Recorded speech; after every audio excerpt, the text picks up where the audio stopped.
Assalamualaikum warahmatullahi wabarakatuh. Perkenalkan, nama saya Awalidu Zahro dari jurusan Sosiologi 1A. Di sini saya akan menjelaskan tentang bahasa Indonesia. Materi pertama yaitu ragam dan fungsi bahasa. Fungsi bahasa sebagai alat berkomunikasi, alat mengekspresikan diri, alat berintegrasi dan beradaptasi sosial, alat kontrol sosial. Fungsi bahasa Indonesia yaitu sebagai bahasa nasional atau bahasa negara. Dan selanjutnya yaitu ragam bahasa. Ragam bahasa yaitu variasi bahasa yang terjadi karena pemakaian bahasa. Ragam bahasa terbagi menjadi dua bagian, yaitu berdasarkan cara berkomunikasi. Berdasarkan cara berkomunikasi dibagi menjadi dua, yaitu ragam lisan dan ragam tulis. Yang kedua, berdasarkan situasi pemakaian dibagi menjadi tiga, yaitu ragam formal, ragam semi formal, dan ragam non formal. Materi kedua yaitu membaca dan menyimak. Membaca yaitu proses yang dilakukan serta digunakan untuk memperoleh pesan yang hendak disampaikan oleh penulis. Tujuan membaca yaitu memperoleh informasi dan memahami makna bacaan. Teknik membaca yaitu ada scanning, skimming, dan SQ3R. Scanning yaitu memindai atau digunakan untuk mendapat informasi yang cepat dan akurat. Skimming menyerap informasi penting dan memahami topik bacaan, bagian penting, fakta, dan opini.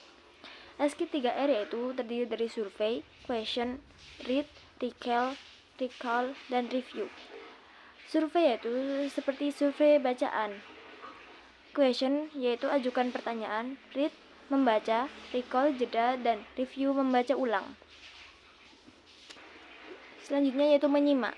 Menyimak yaitu memperhatikan dengan seksama apa yang diucapkan oleh penutur untuk mendapatkan suatu informasi. Tingkatan menyimak yaitu mendengar, menginterpretasi, mengevaluasi, memberi reaksi. Materi selanjutnya yaitu ringkasan, ikhtisar, resensi. Ringkasan yaitu memendekkan suatu bacaan dengan mengambil intisari tanpa mengubah struktur wacana. Ikhtisar yaitu memendekkan suatu bacaan dengan mengambil intisarinya tanpa terikat pada struktur wacana. Resensi yaitu karangan yang berisi pemikiran terhadap suatu karya tulis. Tujuan dari ringkasan yaitu membantu pembaca mengetahui isi buku tebal atau karangan panjang dalam waktu singkat. Ikhtisar membantu pembaca mengetahui isi buku tebal atau karangan panjang dalam waktu singkat. Resensi yaitu tujuannya yaitu memotivasi pembaca untuk membaca buku yang asli, memberi informasi kelayakan suatu buku, memberi kritik, koreksi, dan memaparkan kelebihan dan kekurangan buku, menjadi penghubung antara keinginan pembaca dengan penulis. Selanjutnya materi yang keempat yaitu diksi. Diksi yaitu hasil dari proses memilih kata tertentu untuk dipakai dalam kalimat, alinea, dan wacana. Faktor yang mempengaruhi tampilan bahasa dalam berkomunikasi yaitu cara dan media komunikasi, bidang ilmu, situasi, khalayak, dan tujuan. Untuk materi kelima yaitu paragraf. Paragraf yaitu satuan dasar tulisan yang lebih panjang dari kalimat tetapi lebih pendek dari tulisan secara keseluruhan. Paragraf yaitu bisa juga disebut sebagai sekelompok kalimat yang mengembangkan satu gagasan. Ciri-ciri paragraf yaitu satu gagasan utama, beberapa informasi, bentuk visual paragraf ditandai oleh perenggangan baris antar kelompok, kalimat atau penjorokan ke dalam baris.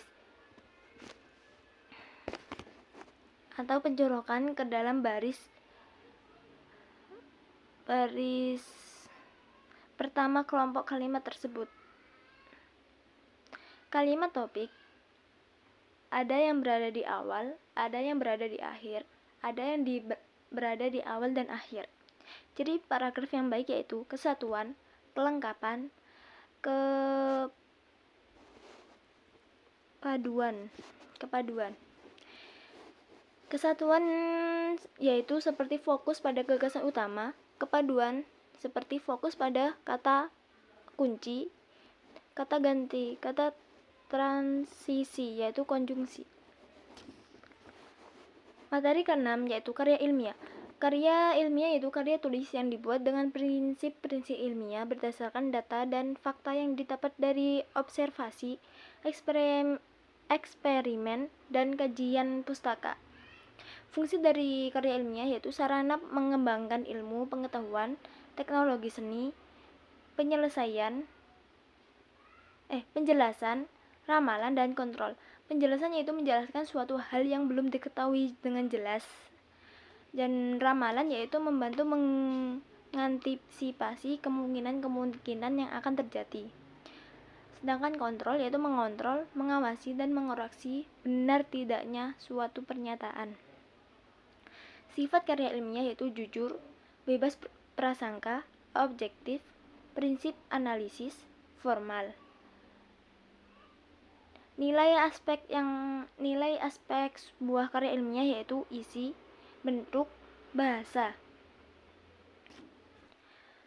Aspek penting sebuah karya ilmiah yaitu tata tulis, bahan, perwajahan. Tata tulis seperti huruf, angka, huruf kapital, sedangkan perwajahan yaitu seperti penataan dalam penyusunan karya ilmiah. Cukup sekian dari saya. Wassalamualaikum warahmatullahi wabarakatuh.